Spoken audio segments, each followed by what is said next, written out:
Coming up next, On the Spot. We've hit the road once again, this week heading south to Electronic Arts headquarters in Redwood Shores, California. EA is holding a press event with more than 20 games on hand, and we've got live demonstrations of From Russia with Love, Burnout Revenge, Madden NFL 06, SSX on Tour, and Marvel Nemesis Rise of the Imperfects. Plus, we'll take a tour of the offices, see what other games are on hand, and more, right here, live and on the spot.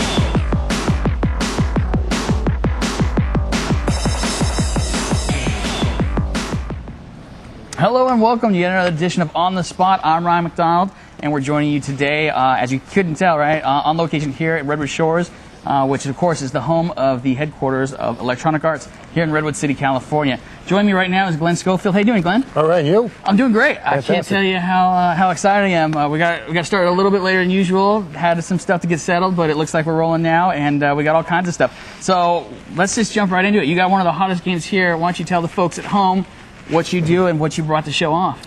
Well, I'm the executive producer of the game, and what we've got today, we've got two levels to show you. We've got a little bit of what we call the hedge maze, which is sort of more of a stealthier level, but there is choice in that, so you can play how you want. But this is one where I'm using my pistols, I'm using my hand-to-hand, and then I get into a big raging gun battle a little bit later. This is one that really follows the movie closely. The whole game follows the movie closely, but this one is we really pay particular attention to it. And in this one, he's got to get through the hedge maze and get to the mansion.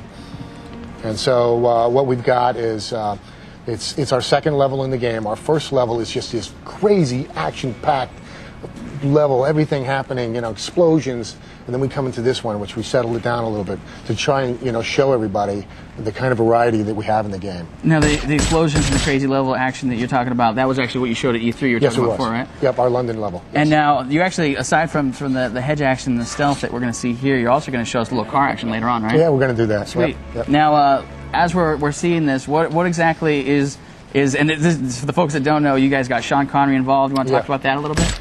Sure. I mean, that's what sealed the deal for us. I mean, we've been hearing from the fans, and the team itself has been saying for years, God, it'd be great to do one of these, go back and do a retro classic Bond one, right?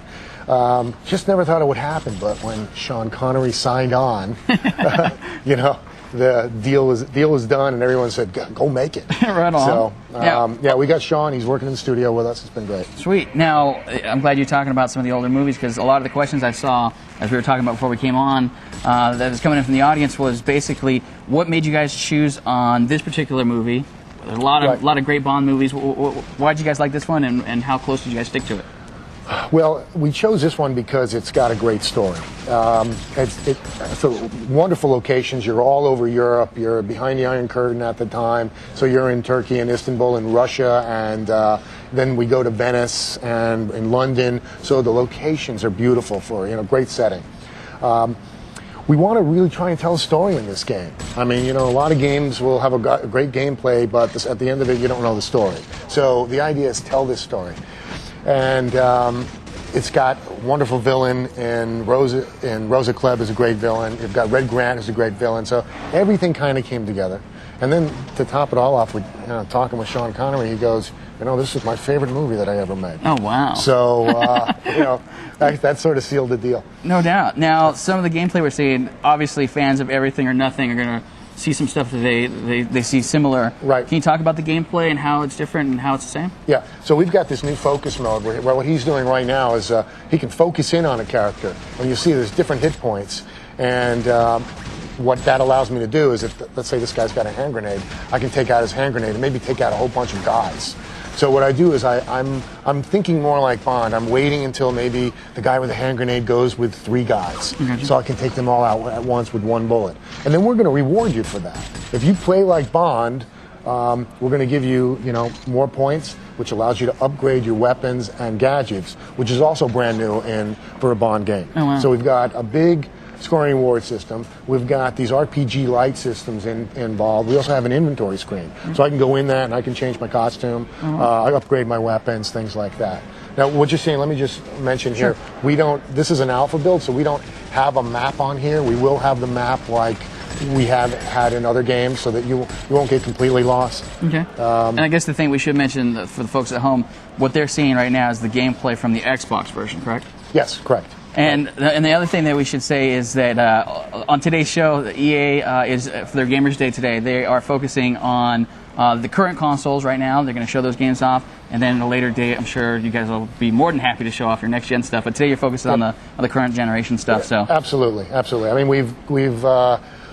we've decided to take and go state of the art with this current generation, meaning that we've actually invested in a brand new engine.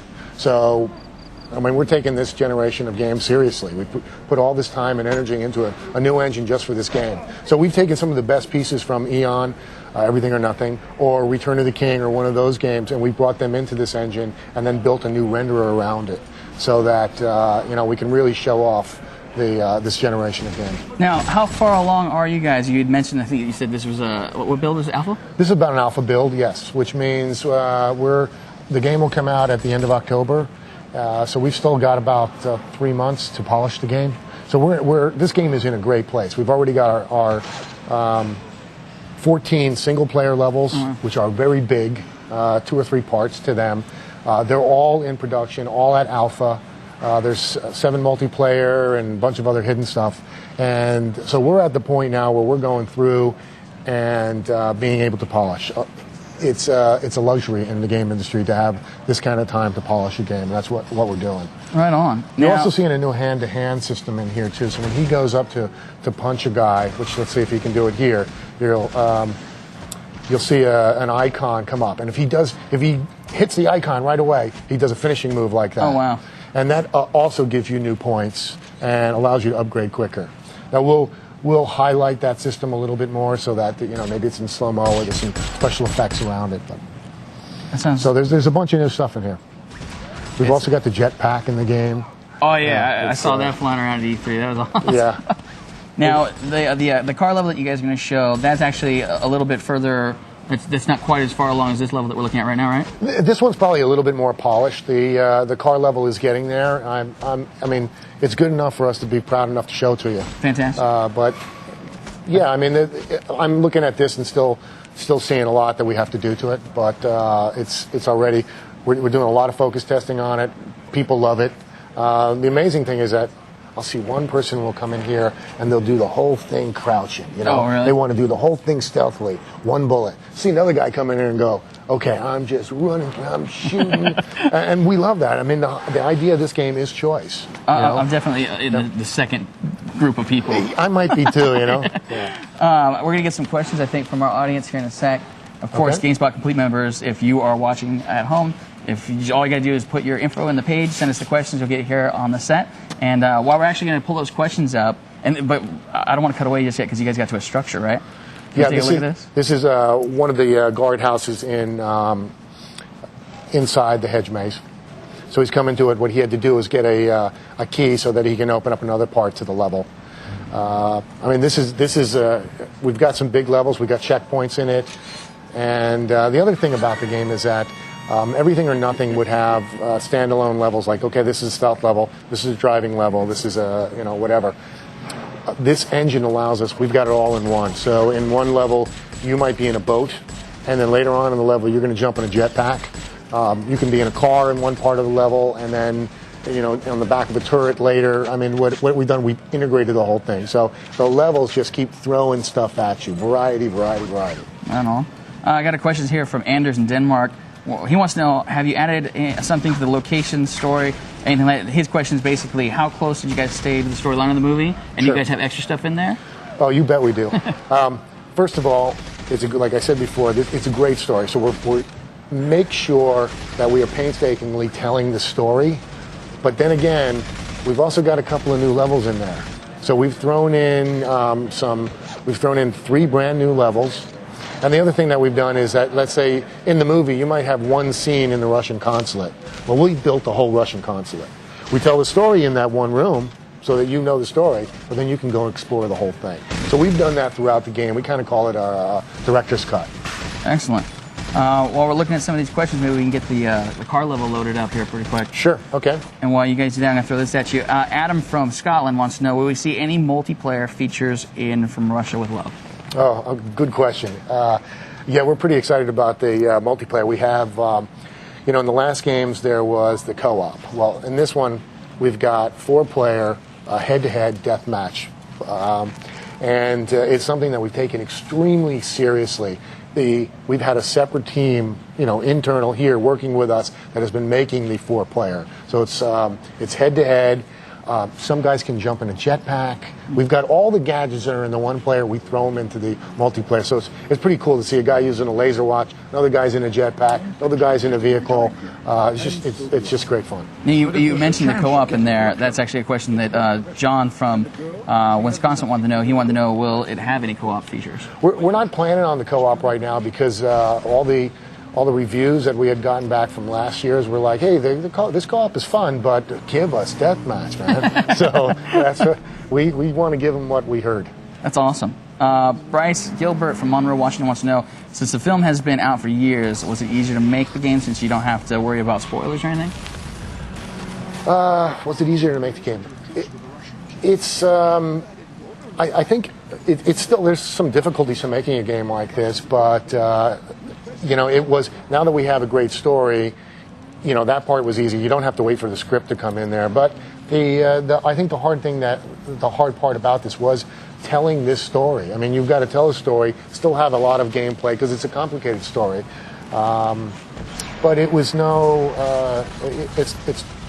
it had its own challenges. Yeah. But I think we've overcome them all. The funny thing is, like, when I started seeing the stuff coming out for this game, it had been so long since I had seen it, and right. I was like, I was probably a little kid when I saw it, and then, so I went back out and rented it. And yeah, you're right, it is one of the better. I forgot how good it was. Yeah. But this is another question we got in from Thomas Martinez in Paris, California. He wants to know, will you include any footage from the movie?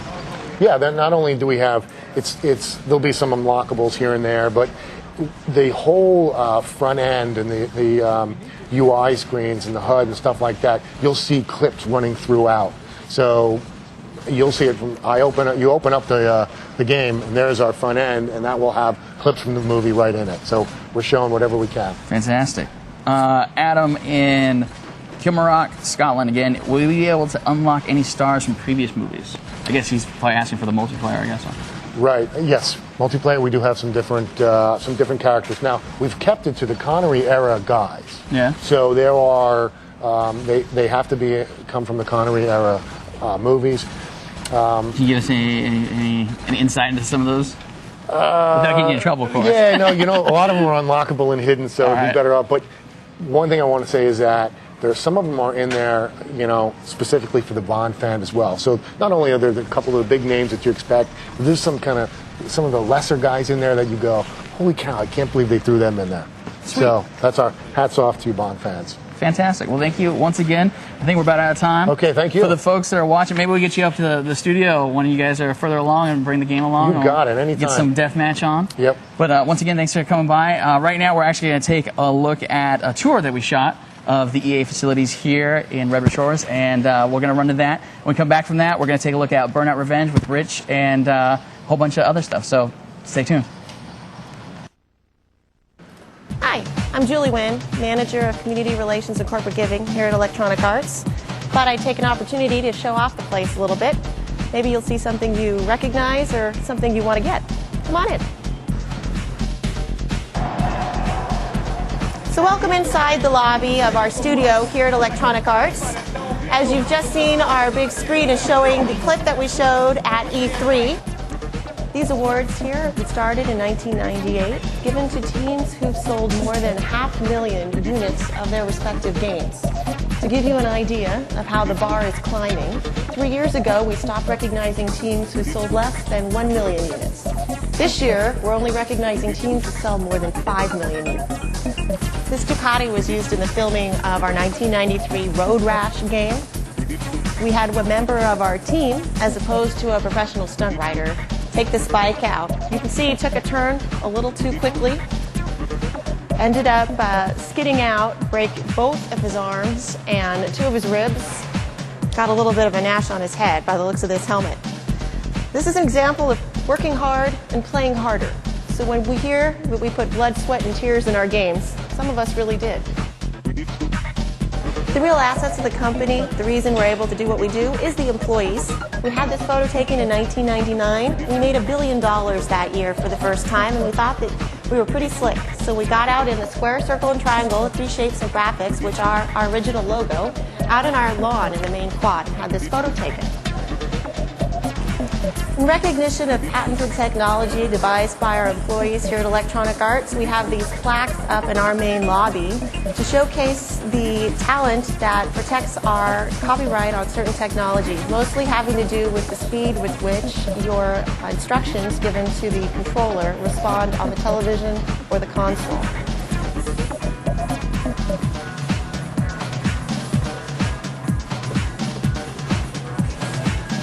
Naturally, we need to have a store where we can get swag, accessories, apparel, and of course, games.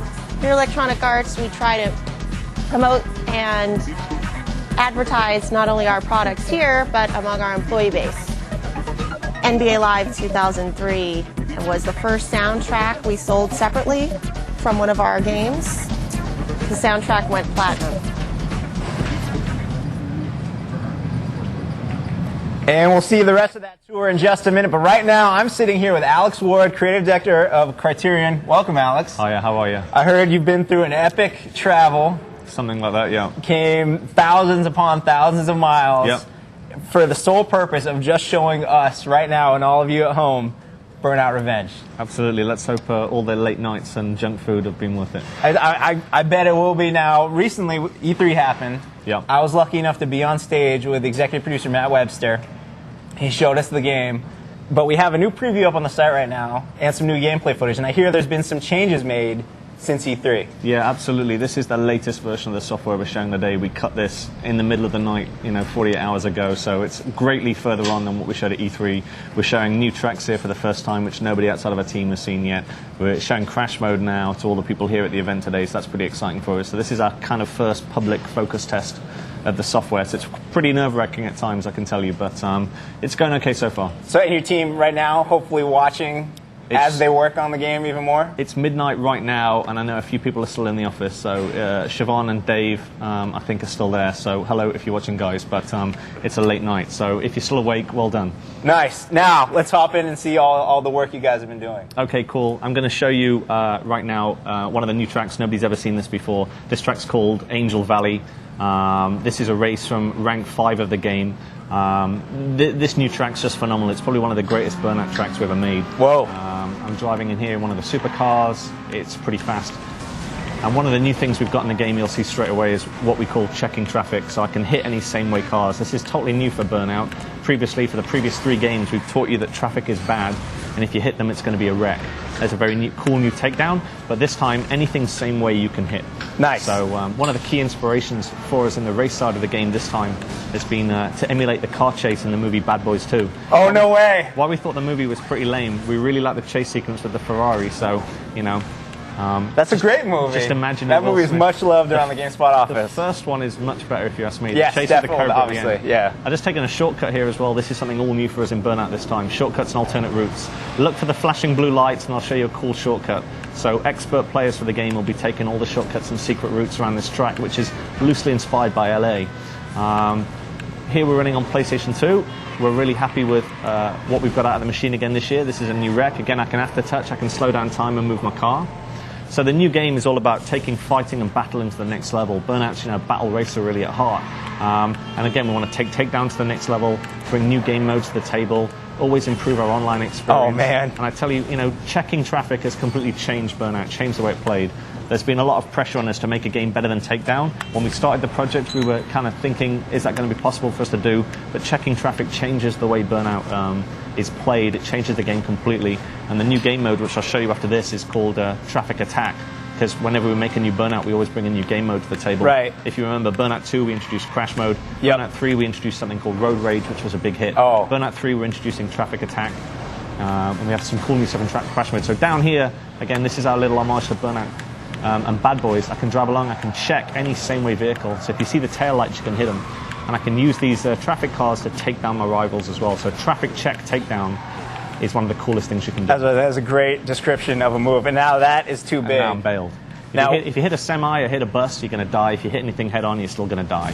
When we saw this game at E3, yeah. I remember I read in the preview that there were a couple concerns raised because there was some fear that every time you wrecked, you got a crash breaker. Absolutely, yeah. So that was something we put in for E3. That was another one of the ideas. Crash Breaker was a big hit in Crash mode last year. Everyone loved Crash Breaker. Oh, yeah. It's basically a little bomb on the R2 button that you can hit and cause an even bigger crash. So for E3, we put Crash Breaker in racing. You know, we wanted to put Crash Breaker into racing. For E3, we put it in every single race. But for the final software, which will get this September on PlayStation 2 and Xbox, what we call a Crash Breaker race comes in about halfway through the game. And anything after rank 5, that's when you start to get a Crash Breaker race. You can also use Crash Breaker in Eliminator mode this time. So if you get taken down, you can pull the Crash Breaker and take down your rivals. So it's a cool way to get something what we call explosive payback, because the new game is called Burnout Revenge. It's all about revenge, it's all about getting even, it's all about fighting, battling, and taking people down. So that's why we put Crash Breaker in the race. And the Eliminator mode's been changed as well. Absolutely. So Eliminator was lap-based in the last game. In the new game, it's kind of time-based. So if you're in last place, you've got 30 seconds. If you're in last place, you've got about 30 seconds to try and get back in the action by doing some takedowns and so not being knocked out. So Eliminator was a fun mode last time. We enjoyed it, but it was lap-based, so it means the races can go quite on for a long time. Right. This time, we're about to make it cooler and make it sharper. Oh. Nice. I appreciate that, actually, because there are a couple races where there's like a hard turn right where the lap ends. Absolutely. And if you get taken out right there, all of a sudden the 5 cars you've been in front of catch up to you. Yeah, absolutely. I mean, in eliminated. Burnout, our AI always gives as good as it can get, so they drive just as well as any good human player, you know? You often get people complaining about that. They always keep getting complaining that if they stack it, you know, the AI is going to catch up. But just in a real race, you know, in, say, a Grand Prix race or a NASCAR race, if the leader stacked it on the final turn, he would lose the race. Right. Again, takedowns just looking phenomenal now. They're looking better than ever. The new camera work we've done is just incredible. We're really excited with it. We're excited to show the software today and show off the new stuff. This was all stuff that just wasn't quite ready for E3. Well, you gotta take your time. You gotta take your time. Get it right. Yeah. The hardest part about making video games, I can tell you, is having to show your software early. You know, could you imagine seeing War of the Worlds really early when it's just Tom Cruise in front of a blue screen, and you're kind of going, "There's going to be some big tripods and shooting people here," and all you're seeing is Tom running down the street going, "This is terrible. I'm not aliens. I don't believe it." This is what it's like when you're showing a video game. That's a great analogy. It's showing your software very early is just nerve-wracking. I guess they compare it to having a baby. It can be a lot of stress, but it all turns out well in the end. Your rank was harmless there. That sounds like a new So that's the addition as basic well. rank. That's because we're a little nod to Douglas Adams there. The ranks in the game scale up through levels of aggression. So if you're a Hitchhiker's Guide fan, you'll know that the people of Earth were rated as mostly harmless. So we've dropped mostly. The opening rank in the game is harmless. Let's take you somewhere else here. Let's just jump out. I'm going to show you a new game mode here, and it's called Traffic Attack. This is the new game mode we put in for Revenge. This game mode was born in about February, and we were looking for a new game mode. It had to be fun like Crash, it had to be violent like Road Rage, and it had to be very easy for people to get and understand. So once we first got the basic mechanic of checking traffic in, this is where this was born, and we knew we'd got something when a guy who works for us called Ian Angus had built like a prototype version of this. It was a Friday night, and if you're in game development in England, Friday night means you go off early and go to the pub. Right. And at Criterion, there's 3 pubs right next to our office. So there's one across the road, one around the corner, and one very, very close. So it's hard to stay out of the boozer. But anyway, we built the game, played it a bit, went for a drink, and the kind of what we'd played was so exciting that we kind of finished up in the pub quite quickly and raced back to the office all to play it and had a fight over it. So that's how we knew we'd got a new game mode. Probably not a great story and not one for that's perfect. Game development community, but yeah, this game mode was born on a Friday night. Let's pick something really fast. Now, can we show these cars right now? Yeah, you can have a look at these cars. If we look at these cars real quickly? Right. I'll scroll it back for you. All right. We've got all new car designs in the game. The car design team, headed by Nakamura-san, our car design lead, they've just done a phenomenal job. You know, some of these cars have got to get made. You know, they should. Fictional creations, but they look amazing, and you want to drive them. These are definitely the coolest cars we ever made in a Burnout game yet. I mean, these cars are seriously cool. This guy and his team, Yuta and Lee and Mikhail and the guys, have just done a fantastic job.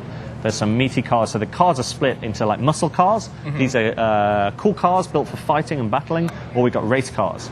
And race cars are kind of sleek, lighter, built for speed. Right. They're good for fighting. Let's pick this one. This is the Oh, secret car. Didn't see it. You didn't see that either. Okay, here we go. I haven't seen a thing. Didn't see that. We can cut off. That's that, okay. actually. No, you can show it. I don't mind. Oh, good. I don't mind either. We'll show you the secret stuff. So this is traffic attack. So what I'm going to do now is head over to the Orient to our new track. It's called Central Route. It's a Hong Kong-inspired track. The downtown part of Hong Kong, if you've ever been there, is called Central. This is a faster, short course around that area. In traffic attack, all I've got to do is hit as many same-way cars as I can against the clock. Okay. So cars give me points, and they give me time. So what I can do while I'm driving along is I hit them, I can use the left stick and aftertouch and clip the cars left and right. So I can score points for hitting cars, I score points for hitting cars into cars. Right. So if you've driven in San Francisco here, when you come down from the airport to EA, very straight road, that's what you want to do. All right. Our cab driver nearly did it yesterday. Nearly? We almost encouraged him. You didn't get the right cab driver then? No. Maybe on the way home. So again, I drive along here, this is very simple. And I score points for hitting all the same way cars. I score more points if I can hit cars onto the side of the road, into oncoming. Now it looks easy, but like any good video game, it has to be simple to play and difficult to master. Nice. So again, a little homage to Bad Boys. Now this looks just if you hit oncoming traffic, or if you hit a big vehicle, you can wreck. So it's all about rhythm and pace.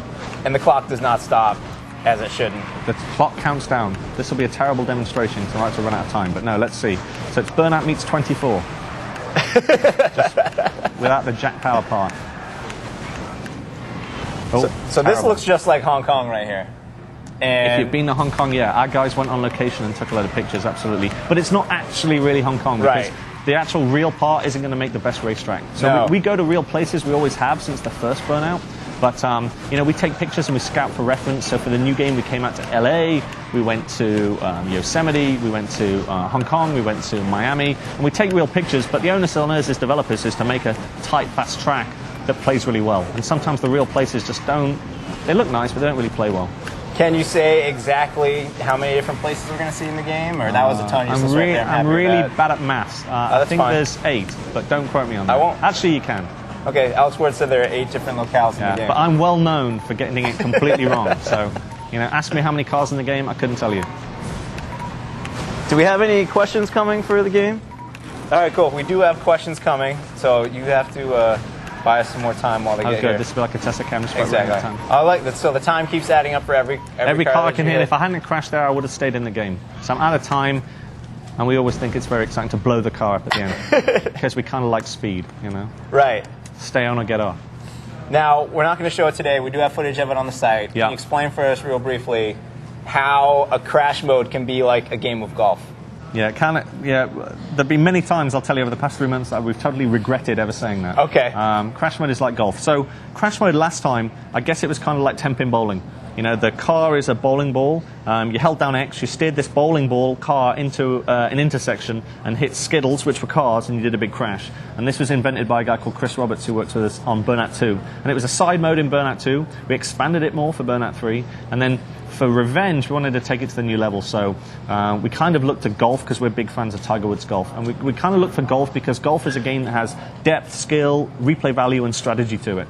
So with Crash Mode, we wanted to get maximum replay value out of every intersection we made. So we've looked at golf, and we're big fans of like Hot Shots Golf and Tiger Woods. So we looked at bringing new gameplay to the table. So if you download the video on the site, you can see that we've got gameplay on the start line. We call it launch control, how quickly you can get to the junction, because it's all about timing. We have gameplay when you're flying through the air, because you have to fight wind. Just like in golf, wind has an effect. Some cars are lighter than others, and there's a lot of cool jumps in the game. And then when you land on the ground, we've got gameplay because you're looking to get enough cars in the wreck to get Crash Breaker. Now, Crash Breaker, we just gave it to you on R2 in the last game, but this time you have to button bash R2. Right. So once you activate Crash Breaker, you get a time period, and again, because we're big old-style track and field fans, you have to tap R2 as quick as you can. Kind of like getting spin in Tiger, and you have to button bash R2. And then the final icing on the cake is that if you cause a big enough wreck, target vehicle is going to come in. Kind of like the mystery ship in Space Invaders. Although, if you're really into Space Invaders like I was, the mystery ship appeared every 22 shots, even if you use the Nagoya method. But anyway, target car comes in, bit of game culture there, old school. That was great. A target car comes in, and you'll get a bonus for wrecking the target car. So you've got to do a big crash, make a lot of cars wreck and blow up, and take down the target car. And it's different. It's nerve-wracking showing it off today because people have never seen it before, and we say crash mode, it's like golf with cars. People think we're insane. But we've shown it on the show floor here at Hot Summer Nights. People are liking it so far, and it's pretty cool. And you can download a video on your site of one of the coolest ones in the game, which was pulled off by Justin at GameSpot just last night. So that's well worth looking at. I think that one seemed like it was inspired by, I think it was the TPC at Sawgrass or something, hole 16 or whatever it is with the island green. Yeah. All the crash engines are based on kind of real golf holes. Even though you regret saying that. Yeah, it's kind of hard, right? Because nobody understands it. They think we're... I understand. When you go watch the gameplay movie after the show, and you'll understand. Maybe then it makes sense. Once you see that, it makes perfect sense. Absolutely. Would you care to take some questions from John? No problem. All right, great. First question is from John in Ireland. For Burnout 3, there seems to be that slight feeling of frustration whenever you get pummeled in the game. Does Burnout Revenge relieve that feeling easily, if not prevent it altogether? Sure. So one way we fix that is if you're in a Crash Breaker race, if you get pummeled, you can pull Crash Breaker and blow the other guy up and get explosive payback. So that's definitely one way you can do it. But it's like any good video game. Right. You get pummeled, you take a beating, and then you have to rise again like a true champion. Or you can just go play some Road Rage, which I always felt. Absolutely right. Yeah. Absolutely right. Bryce in Monroe, Washington, are you expecting to be locked at 30 frames per second, 60 frames a second? Well, Bryce in Washington, you've obviously not followed Burnout over the past 5 years because, as all the GameSpot crew will tell you today, Burnout is all about 60 frames a second. So we've never not made a Burnout game that doesn't run at 60 frames. We have a question from Phoenix. Will there be any connectivity options between Revenge on PS2 and Legends on PSP? No, that's a very good question. Sadly not. It was something we did think about. Let's say that maybe if we ever do another one in the future, maybe we'll do it. That's good. That's a good answer. Greg Koshman in Trenton, Ontario, we've talked about this. Are you able to do a Crash Breaker at every crash, only in certain modes? No. So you can do it in Eliminator, and you can do it in Crash Breaker races, which come about halfway through the game. Cool. Stephen Chen in Miami, Florida, how many supercars will be available? Again, math. A lot. A lot. Good answer. Yeah. Jordy in Fort Worth, Texas, are you going to use all the tracks that you did in Burnout 3? And we've already talked about the new location, so we'll just stop right there. No, there's no B3 stuff in Revenge, but the B3 tracks do appear in Legends on PSP. And John Latoro, we just talked about the crash mode for you. Vertical takedowns. Oh yeah, that's something nobody's asked about, Yeah. Shame on me for not mentioning it. That's probably my BlackBerry emailing me with the team saying, tell them about vertical takedowns. So vertical takedowns is when a car lands on top of another car. So there's a lot of jumps in the game and pushing people off cliffs. Right. So we figured the coolest takedown of all is when you're going to land on top of somebody else and take them out. It is, and I will attest to that. We had it on the show last week. There is a demo available with Madden. And they set you up perfectly right at the beginning of the demo. You go up on this little ledge, and you can drop down right between two cars, vertical takedown. Vertical takedown's very cool. So when you play a bit of Gridiron, then you can play the Burnout demo. That's going to be the first place you can see Burnout Revenge. And that comes out in August. Which is on Madden in August, which is pretty cool. Final questions. Are there any cool things added for online? More players, new interface? Yes, there's an online progression system, which I'm not going to talk about right now. But yeah, the online stuff is cool. That's all I'll say. That's great. Yeah. And I was going to say I had some I wouldn't say doubts. I was a little worried because I played the demo on Madden. Never be worried. It's the Burnout team. I'm not worried. Never be worried. I was afraid that because as we were talking about before the show, when you play Burnout Revenge, it's very difficult to go back to Burnout 3. Absolutely. Because once you traffic check, what you want mean, to do it all the time. That 94 rated, 45 perfect score, 45 global award-winning game, Burnout 3, the best racing game in the world that you won't know how to proceed in life unless you've bought it, which is a great buy at $20 now, if I'm not too sure. It's true. Even if you've played Burnout 3 and you love it and think it's fantastic, I'll tell you, as one of the first people on the Burnout team ever, once you've checked traffic in Burnout Revenge, it's hard to go back to B3. But you don't need to, because you have Burnout Revenge now. Absolutely. Great. So Burnout Revenge coming in September on PlayStation 2 and Xbox. If you liked 3 and you think we can't top it, give us the benefit of the doubt. Come and see Revenge. Cool. Thanks for coming by, Alex. No worries. And I'll try to stop by and see that certain other game afterwards. Sure, come on by. Appreciate it. And Alex Ward, everyone, creative director of Criterion. Check out Burnout Revenge coming soon. Right now, though, speaking of racing, recently Brian Eckberg and Jim Mabry got to go to Chicago to see NASCAR 06 and hit the track a little bit. Here's what they saw. Check it out. GameSpot recently visited the famous Chicagoland Speedway to get some hands-on experience with EA's upcoming NASCAR 06 Total Team Control. The highlight of the weekend was a ride along in a Dodge Hemi Magna. Our driver got the oddly shaped wagon up to 120 miles per hour. giving us a first-person thrill ride around the 1.5-mile tri-oval track. The most gripping part of the ride was entering steep banks of the track at high speed.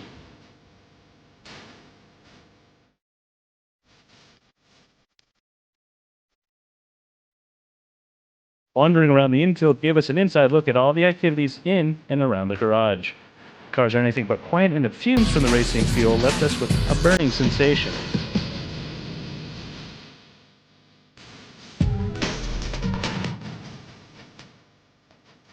The defending Nextel Cup champ, Kurt Busch, took a minute out of his busy practice schedule to share his thoughts on EA's NASCAR video games.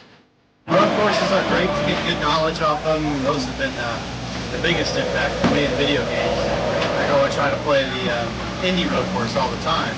Like Formula One guys drive on. Get good hindsight to know where things are for Wackett's Glen and Sonoma.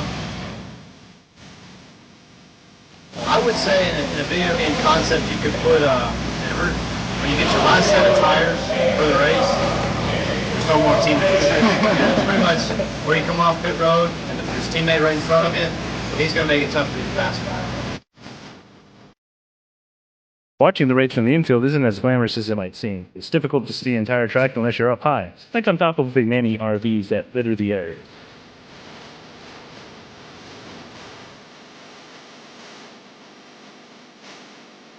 The real action, though, takes place in the pits. Frantic pit change is probably the closest thing most people, including us, will ever get to see the action of stock car racing. Dale Earnhardt Jr. and Martin Truex Jr. also got a chance to check out NASCAR 06 and talk to us about their teammates in the game and on the track. It can be tough sometimes, especially when you're in second, but when you're leading, it's all good. It depends on, I think it depends on a lot of personality too. I mean, if I'm racing against Martin, me and him are friends, so we're going to treat each other with a lot of respect. We're going to want to help each other. And I think it'd be the same thing over the internet, across the internet, on broadband, playing the game. Your team, you and your buddy or teammates, you're going to look out for each other. NASCAR is an exciting sport. It's filled with high-octane adrenaline, fast cars, and of course, competitive drivers. EA hopes to capture that feel with NASCAR 06. Will it succeed? Find out when NASCAR 06 is released later this year. Till then, keep checking back with us for the latest updates here at GameSpot.com. And we're back. More of On the Spot Live here at EA headquarters. How you doing, man? Good. How are you? Pretty good. We're going to be taking a look at our new Madden 06. So for the folks at home, why don't you go ahead and tell them who you are and what you do? Sure. My name is Chris Erb. I'm the Senior Product Manager for Madden NFL 06. Excellent. Now, pretty much at this point, all the stories, all the videos, everything we got on the site, the cat's out of the bag on Madden, right? I think you guys know about everything there is to know. I've been on the site, and you guys have it all, I think. Excellent. So today we're going to give folks a chance at home to ask a bunch of questions of yourself right here. Okay. So if you're a GameSpot Complete member, go ahead and use the page, fill out the form, send them on over to us. We'll get them right to him. And in the meantime, we're going to be playing some Madden, give folks at home a little taste of what it's going to be like when it comes out. And when are you guys planning to ship right now? August 9th is the day. Available everywhere August 9th. Just like NCAA on Tuesday, we will have a one-day laydown where everybody can get it at every store. So hopefully they'll go out on the 8th at midnight and pick up their copy. So. And just so we're totally complete, what are the formats that you guys will be hitting on August 9th? About everything that there is, almost. Does that include the PSP? PSP is shipping September 20th, kind of giving it its own little window there because we're so excited about it. But we will be on Xbox, PS2, GameCube, the DS and Game Boy Advance. So pretty exciting. So excellent. Now this thing that you got loaded right here is straight up just the Madden 06 we're ready to title go. screen, and so we're gonna get our game on. We are. I'm from Seattle. I'm a Seattle guy, so I'm the Seahawks. You're gonna go with the Seahawks? I am. The Seahawks has got a pretty good overall. I think I'm gonna have to switch up my my team over here. Let's see what I got. Where are you going? What team are you going with? I want to go with the Oakland Raiders. How are they doing this? Raider it is. Oh, there we go. Little Randy Moss action. There we go. So, yeah. Speaking of Randy Moss, one of the questions I did see prior to us coming on the show that a lot of people were asking is, it's crazy. You've got the most avid fans in the world for any game because they're already asking, when's the first roster update coming out? And, when's the cutoff? They want to know how that roster's going to sit when the game ships. For Randy Moss fans, he's already in, obviously. So we wait as long as we can before we got to get that stuff into the game. So you guys still waiting right now? We actually just locked. Oh, you did? So we're ready to go. We're rocking and rolling. It's done. And a little party last week to celebrate the finish. The production team, those guys back at home, Phil Frazier, Matt Frederick, and Josh Loom, and all those guys that put, there's a huge team back there who just work their tails off to get this thing done. And these guys are working so long and working so hard, and the game looks great. So we have to do a little bit of celebrating once this thing gets locked. It's kind of like our own little rap party, if you will. Nice. Now, of course, the big stuff for folks that don't know, vision and precision. That's one of the big new things you guys got this year. We took a look at the game, and it felt like the game has been great, and this is our 16th year, and we feel like we've had a really authentic NFL experience. Yeah. But we felt like the one thing we could do moving forward is work on our passing game. It really hasn't changed in the last 10 years, ever since we brought down the passing windows, if you remember that. Yeah. Let's get you in here. It's been pretty similar, and so this year it's really our chance to take a look at the passing game and see what we can do to really enhance it. And I think we came up with a pretty cool feature called Vision and Precision.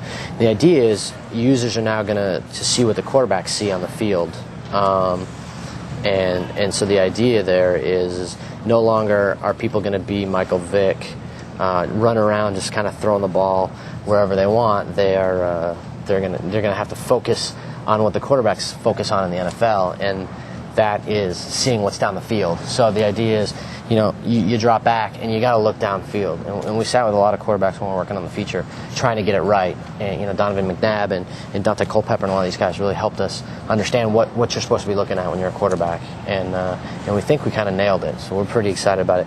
We'll get into some gameplay here, and I'll show you how the cone works. Okay. What else, as we load it up and get the Vision and Precision going, what else are you real proud of this year?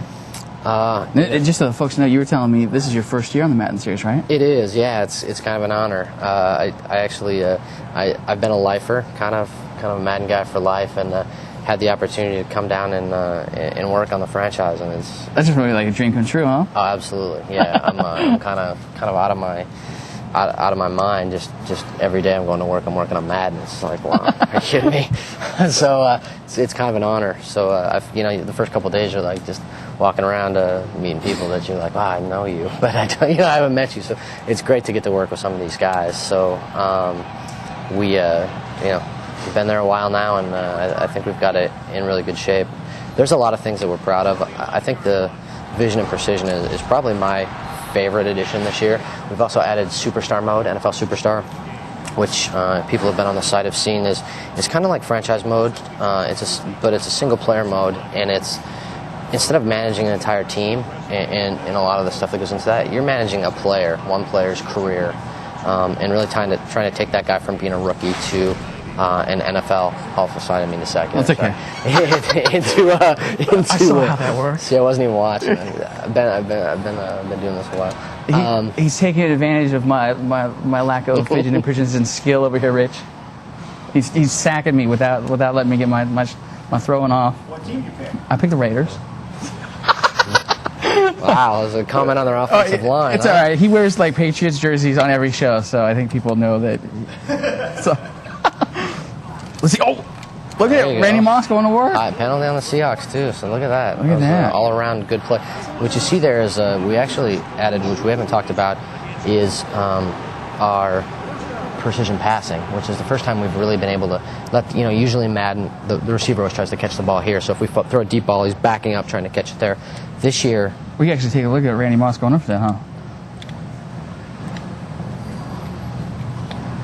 He's going up for it right there. Yeah, so it's a high ball. And if you push your... there you go. So, that's something that's kind of different for us. Is really, you can throw the high ball, you can throw the jump ball. You want to hit triangle out of that. Thank you.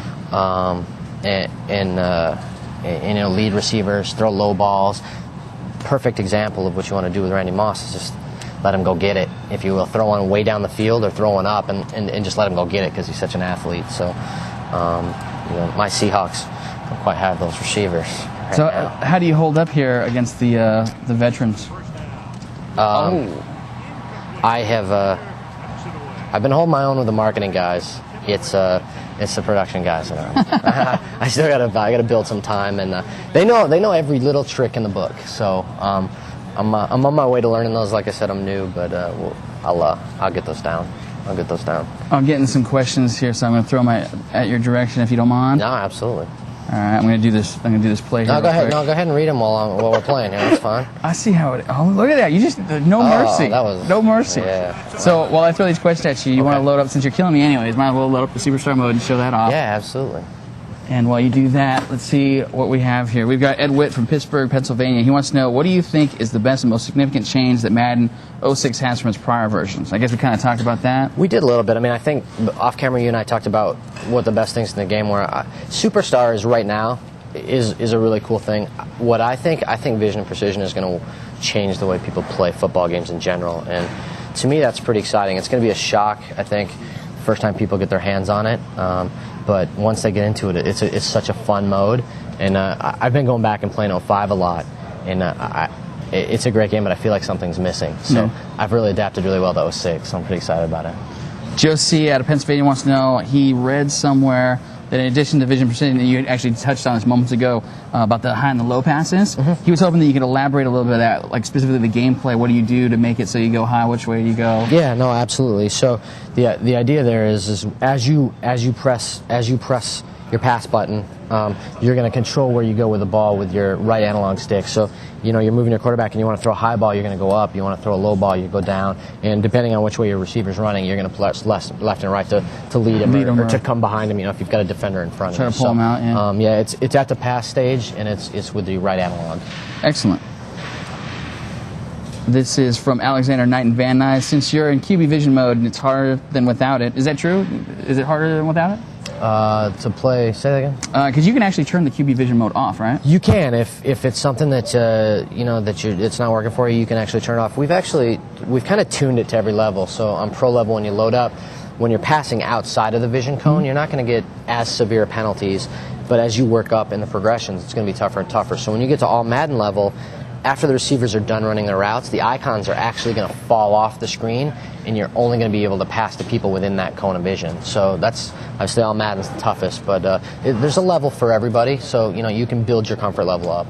I also suggest a practice mode. A lot of people don't get into practice mode, but for me, that was the best thing for me, is to just jump into practice mode and really just to understand the buttons. And I've played a lot of the guys here at Hot Summer Nights, and people are... they're so competitive the first time they pick it up. So sit at home, play in the practice mode, because you don't want to lose any games, especially your first one. So practice it, and you'll get used to it pretty quick. All right. What is the screen that you have loaded up right here? So this is NFL Superstar, and the idea with NFL Superstar is like I said, you're controlling the career of a single player. Now you can load in your NFL or NCAA legend or your Street 2 player into this, or you can start your own. And what we're doing here is we're starting our own. This is kind of the DNA screen, and what you're seeing is, I'm seeing my mom and I'm seeing my dad. I'm going to pick my DNA, because what better way to start than pick your own DNA, right? So you can have the best player possible. So you look at the chart here, my dad's a Pro Bowl defensive back. He likes juggling, and his IQ is 92. My mom is a SWAT officer. She collects movie posters, and her IQ is 126. Now, Pro Bowl defensive back is kind of cool, but 92 IQ is not so cool. So I'm going to go ahead and pick again. Okay. So I pick again, defensive 2, second Division 2 linebacker. He collects football cards, 87. My mom is an 8th grade coach. She's bowler, and IQ is 140. So we're getting some good moms. Let's try it one more time. Yeah. Mathematician. I guess we're just going to go with this. Okay. But you can see at the top, it's going to give you an idea of what position best fits me. And this is a quarterback, and I want to play a quarterback, so we'll go ahead. So we'll move forward. This is kind of like your combine registration forms. You can flip through here, change this, change your look, change your feel, you can change your college, and these are imported from NCAA. So all the colleges that are in NCAA are listed in here. So we're going to go to Washington, because I'm a Washington guy. I'm glad you mentioned NCAA. That's one of the questions we just got in. Tyler Vivanco in Vallejo, California wants to know, with NCAA 06 just coming out, when Madden 06 comes out, will it be hard to draft your character from NCAA 06 to Madden? No, it's really simple. When I actually just got my NCAA copy the other day, and I'm 6 or 7 games in already. I'm trying to win the Heisman, so as soon as Madden comes out, I can take my Heisman guy and put it right in. It's right on the options menu for Street. It says you want to load a guy or create a new player, so it's super easy. You save it on your memory card, and you can load it right in. And if you load, we'll go through the draft here. I'll show you the schedule and some of these different things. Okay. But the first thing you're going to see is we'll go into the draft, and if I'm bringing in my Heisman from NCAA, Heisman winner, I'm going to go higher in the draft. So you take a look at a couple things. This is my schedule, and we'll go back to the apartment and take a look at some other things. But this is the schedule, and this is what I do. I can go meet with my mentor. Terrell Davis is in the game. He's our mentor, so he'll he'll send you voicemails, send you emails, let you know what's going on, kind of walk you through the mode. The other thing that will happen is that we've got you can sign an agent. So we'll go in. You got to sign an agent before the draft. You'll go in, take a look at your agents here. Every day those will come up. You have different things to do. We've got nothing in the morning and nothing in the afternoon. We're having an evening meeting with our agent. So we'll start the event. We'll go in there, and you can see at the top there's different attributes for the agents. So we've got negotiation, influence, interview, endorse, and the Performance Institute. So all these agents that are listed on my left are all the different agents that are in the game. Now these guys in red are not really interested in signing me because I'm nobody right now. Got this Jason Morales guy. We'll go with him because he's interested in me. No one else is really interested in me. I got another question for you. Yeah, you ready? no, absolutely. John Shockley out of Frederick, Maryland wants to know, when you retire on Superstar mode, can you create another player and start from where you retired and just get drafted from there and keep going? I guess he's speaking about that particular time period. Yeah, once you retire, you're kind of retired. So you're welcome to start another player, but it depends on when you may not get the choice to retire. We may retire you for you. Oh, wow. You get a career-ending injury, you're done. So be careful. The other thing that's really cool is if you have a good superstar and you're doing well, you can make it on the cover of Madden, but be careful if you get on the cover of Madden. You never know what'll happen. Maybe a little jinx there. So we've signed our agent. We're going to jump in. We're going to go into the draft. So you take a look at the draft. These are the actual picks in this year's draft going in order. And we're just like the player. We're kind of sitting back at home trying to figure out where we're going to go in the draft. There's an IQ test we kind of skipped over for time, but you'll be able to go in there and take an IQ test. That'll give the teams a little bit more knowledge about you. And there's a lot of things you do up front to get to this end point of the draft. We skipped over some. We didn't import a player, so we're going to go pretty low. So that's just unfortunate. I'm not going to do that at home. I'm going to win my Heisman. I'm going to go higher in the draft.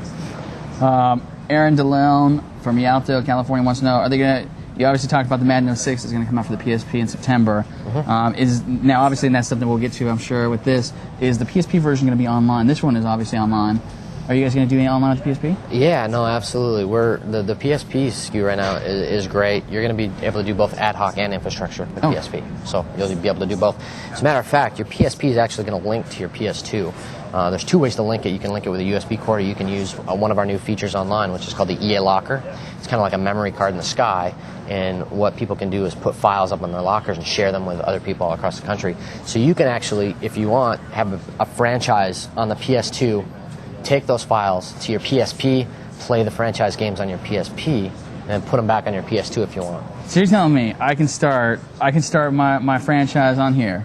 I can be playing, and then I could decide I'm going to go on vacation, and I could decide that I don't want to give up my progress, so I'm going to take it with me on the road with my PSP. Yeah, absolutely. Do that, and then come back and plug it in. It's really? Yeah, that's crazy. Yeah, it's great. I love it. I travel a lot, so it's awesome for me. That is awesome. So you can take up to a week's worth of games, and the nice thing is the PSP also has its own franchise mode. So it's got a fully integrated franchise mode. So you can play your PS2 games, or if you're engrossed in a PSP franchise, you can do that as well. So there's a lot of great stuff about the PSP. We've also got 18 mini games in the PSP, 10 of which are exclusive just to the PSP. So are they the similar games that we're used to with like the minicamp mode stuff? Or? Because we have the full franchise mode. 8 of those, the minicamp games, come over to the PSP. Then we've got 10 other ones. We've got a 40-yard dash, which is kind of a button mashing kind of thing, which is fun. We've got some quarterback skills things. We've got some running ones. And then the ones I really like are like the kick return and punt return ones, because I always need practice at those. So we've added those. So there's a lot of cool stuff that's exclusive to the PSP. It's going to be a really fun game that comes out September 20th. Right on.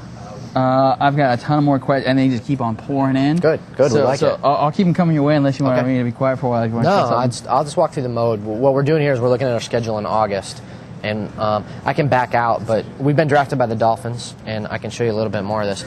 So we're in Miami now. So Here's kind of Dolphin Stadium, the practice field right now. There's a barber shop, so we can go in and fix up our looks. Now, I'm crazy, but like, how realistic is that overhead shot? That's a real shot. Are you serious? Yeah, like a satellite photo? Yeah, absolutely. Now, I don't know if there's a barber shop right there in Miami, but that's the real photo of that's the stadium. And you guys have one for all of them? Yeah, every team's got a stadium, an aerial shot. You know, we had a little wider shot of it, but we kind of tightened it up. We really like the way this works, and we've done some usability, and it works really well. We can put some ink on our guys. Go ahead and get some ink. There's a stadium. There's a performance institute, which we don't have access right now because we're kind of crummy. But if you, as you progress in the game and as you get better and as you start to become a superstar, you can fire your agent and hire a new one. And those guys will have access to the performance institute. And once you get in the performance institute, you can run practice drills, which will increase your players' abilities. So really cool. Excellent. I'm going to throw some more questions in. And then this apartment, this just serves as a hub for all getting around. Yeah, this is kind of your menu of what's going on. So here's your map that we were in. Here's kind of the cell phone where you'll get your messages from Terrell Davis. You know, we've got voicemails, we get emails. You know, can I hear T.O. telling me some business? Let's see if he's left us a message. Yeah, we'll get in there. It's like, yo, T.O., I'm in the NFL now. Terrell Davis. There's an email. There's a voicemail from Lester. Here's a voicemail from Terrell. I don't know if you can hear it while it's playing, but I think we got the volume down. You've gotten a big day over with. All right, these guys are trying to kick us off. All right. I would keep you here all day, and I think the fans at home would too, because there's a ton of questions. So I'm going to throw one more at your way, and then we'll toss it up unless there's anything you definitely want to make sure you tell us or show us before we stay as long as you guys will have me. I appreciate being here. Renato out of New Jersey wants to know what has been done to balance the running game. Obviously, you guys have been focusing on the passing game, and he's wondering if the pass interference stuff has been cleaned up. Any comments to any of those things? Running game? Running game this year, we focused on defense a lot, and the defensive players got to lay those big hits last year. And as a defensive fan, that was really the first time for me personally, and speaking for myself, that was the first time I really had fun playing defense. And what I loved was the hit stick. So we decided to bring the hit stick to the offensive side of the ball. And so we've got this year what we call the truck stick. So now running backs are going to be able to come in and lay that big boom to the defensive back. So Sean Alexander, you get him in there, he can knock some people out. But you get a guy like Warwick Dunn, be careful who you're trying to lay the truck stick on. All right, these guys are going to kill me if I don't toss it off here. So I'm going to do just that. Thank you so much for coming by. Thanks for having me. Really appreciate it. Great. August 9th. Fantastic. Thank you once again. So now we're going to go ahead and take a look at our second part of our EA tour. Went around the campus checking stuff out. So we're going to roll to that. When we come back from that, we're going to come back and check out some SSX with Rich. So without further ado, take it away.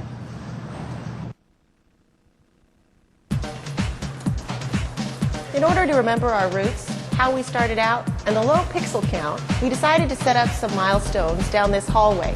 Sky Fox, pinball construction set, Sky Fox, one-on-one basketball. These are our first products. We have the box art and screenshots here to remember how we started out. Trip Hawkins from Apple was the creator of Electronic Arts. We started out as Amazing Software back in 1982. And he and two of his marketing friends were our first ad campaign. There they are looking in different directions with binoculars. The tagline was, "We see farther." I think that might still be the case. These group of artists are original designers and developers here at Electronic Arts. What's interesting about this photo, in contrast to the executive photos today, they're sitting back in a casual pose wearing what they usually wear instead of standing up straight in suits being filmed by Fortune and Newsweek. This photo was taken by Norman Seeff, who's a photographer for the Rolling Stone. The challenge they put towards themselves and the industry as a whole was, can a computer make you cry? Can you elicit an emotional response from a television screen or from your computer? Perhaps with the original screenshots, the original games, the answer would be questionable. However, I think the answer is definitely yes today. We are in the Annals of the Media Lab. This is the area that is responsible for the televisions around campus, for a lot of the voiceover editing, a lot of the video editing you see in our games. And I believe there is a voiceover session happening right now, and if we can go take a peek at it, we will.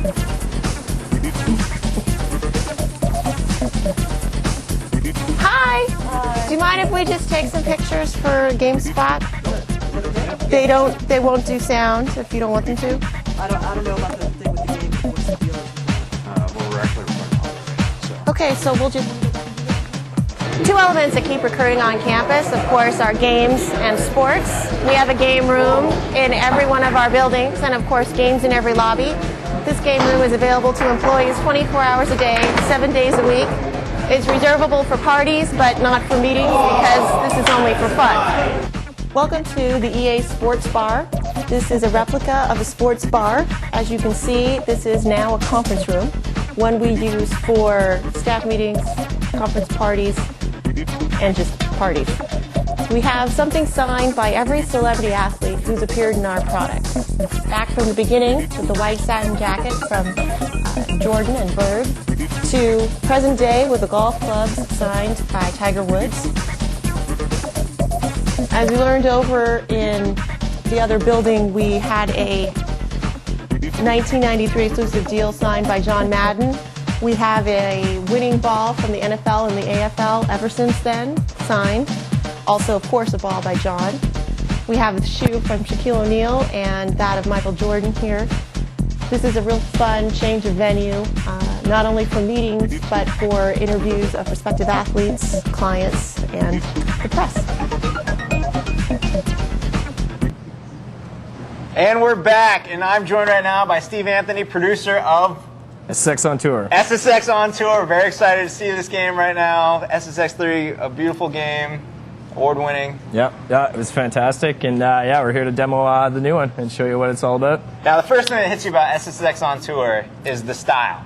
Definitely. We saw the trailer, the first trailer that came out, and we saw the crazy-looking mountain. We're like, oh, that looks really cool for art, for a trailer. And then if you look closer, on the bottom it says, by the way, press the arrows to select your level, select your trail, move on. Yep. Show us right now how this art style has actually translated in this game. Definitely. So, I mean, I'll talk you through kind of what it was first, and basically it's, looking at the culture where the snowboarding comes from, obviously, and skiing, and bringing some more youth into the franchise. So, the spontaneity, the fun, and overall it's just kind of pervasive throughout the game. So you'll see it both in the HUD, you'll see it in the front end, and it's pretty cool. We're excited by it. I think it's very unique for video games. Let's jump right in. Yeah, let's check it out.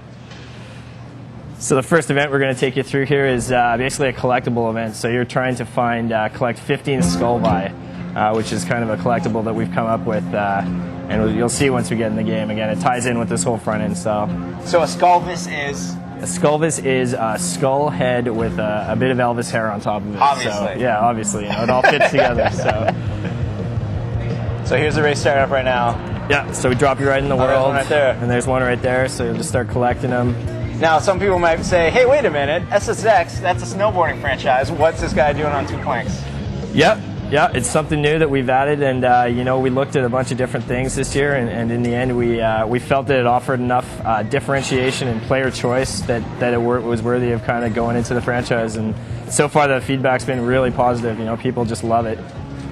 Now, with a change of style, I'm guessing we're looking at a little more rock and roll in this version of SSX. Definitely, yeah. So we've gone away a bit from the techno music of the past and kind of done a bit of a refresh on the music. And what we've tried to do is we've tried to cater the music a bit more to what type of event you're playing. So whether you're in a race event or a trick event, you'll notice the music's a little bit different. So for race, a more frenetic kind of experience, you'll see that you'll get the rock and roll music. And while you're in a trick event, get a bit more laid back kind of down-tempo hip hop. Cool. So kind of tailored to how the experience is going for the player, as we've always done in the past. Now tell us a little about the mountain we're looking at right now. Yeah, so one big mountain again. The key difference, a couple key things this year is we've gone to a full streaming system. So what that allows us to do is really kind of give you seamless gameplay from top to bottom, whereas in the past, last year, we had flatter sections where the gameplay kind of suffered. This year we were allowing you to go from top to bottom and really play through. The second key difference is there's no longer a standalone track per se, so there's no longer a big air event track, and there's no longer a slopestyle track or a race track. What we've done is we've built them all into one track throughout the mountain. So you'll go from a big air section into a race section, then into a slopestyle section. Nice. And just basically seamless gameplay from top to bottom. And there's still do different parts of the mountain have a different visual style? Definitely. So we've got basically 4 main areas on the mountain. So there's the North Peak, the West Resort, the East Resort, and then kind of the village area. And within each of these, there'll be different lighting, color palettes, and unique kind of architecture to each one. And of course, the gameplay. Where were we just at? So we were just in the West Peak, and we're going over to the east now. So. Nice, going over to the east side. And also new is there's like a career mode, kind of. Yeah. So what we're showing you here is basically what we've done is we've taken what are kind of our baby steps in SSX3, and we've really built those out so the player has way more purpose to how they play the game, and it's not such a linear experience anymore. It's really an organic experience as you play through the game. So what we're playing through here is basically your first few events of your career, basically what we're calling shred events, and they're kind of more personal events, much more tailored towards just personal and one-on-one challenges or world-based challenges to kind of build up your hype. Right. Develop you as a... Basically, you're developing yourself, and you're trying to get yourself onto the charts, which is basically the leaderboard, which is where the SSX characters from the past reside. And you're basically trying to get the same fame and glory they've had for years, and take your created character to that point. And that provides us with a perfect segue.